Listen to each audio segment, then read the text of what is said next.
पैठण शहरात Indian gas cylinder उपलब्ध नसल्याचे चित्र सध्या पाहायला मिळत आहे। सलग 2 दिवस सिलेंडर मिळत नसल्याने नागरिकांमध्ये संभ्रमाचे वातावरण निर्माण झाले आहे। ही परिस्थिती पैठण शहरात पाहायला मिळत आहे। मिळालेल्या माहितीनुसार परवा संध्याकाळी गॅस सिलेंडरचा स्टॉक संपला होता। त्यानंतर दुसऱ्या दिवशी आणि आजही सिलेंडर उपलब्ध नसल्यामुळे संबंधित डीलरचे कार्यालय बंद ठेवण्यात आले आहे। कार्यालयाच्या शटरवर आज गॅस सिलेंडर उपलब्ध नाही असा फलक लावण्यात आल्याचे दिसून आले। त्यामुळे अनेक नागरिक ऑफिस बाहेर येऊनही रिकाम्या हाताने परत जात असल्याचे चित्र पाहायला मिळाले। काही नागरिक शटर बाहेर उभे राहून सिलेंडरची वाट पाहताना देखील दिसून आले। दरम्यान काही ग्राहकांमध्ये आंतरराष्ट्रीय घडामोडींमुळे गॅस पुरवठ्यावर परिणाम होत असल्याची चर्चा सुरू आहे।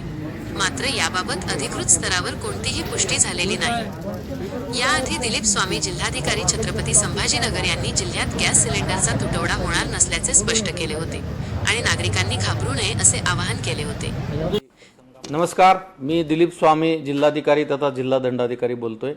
आपणाला सर्वांना माहिती आहे, आंतरराष्ट्रीय स्तरावरच्या काही प्रसंगामुळे आपल्याकडे गॅस आणि डिझेल पेट्रोलचा तुटवडा आहे अशा पद्धतीच्या बातम्या प्रसारित झाल्या। काही लोकांनी अफवा पसरवले, त्यामुळं खूप ठिकाणी पॅनिक परिस्थिती निर्माण झालेली आहे।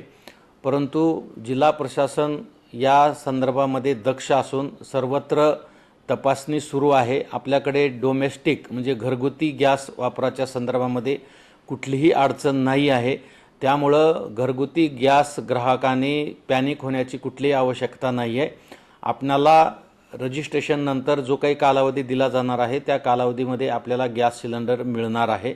सध्या पैठण शहरात निर्माण झालेली ही परिस्थिती तात्पुरती असल्याचा अंदाज व्यक्त केला जात असून नागरिकांनी अधिकृत माहितीवरच विश्वास ठेवावा असेही सांगितले जात आहे।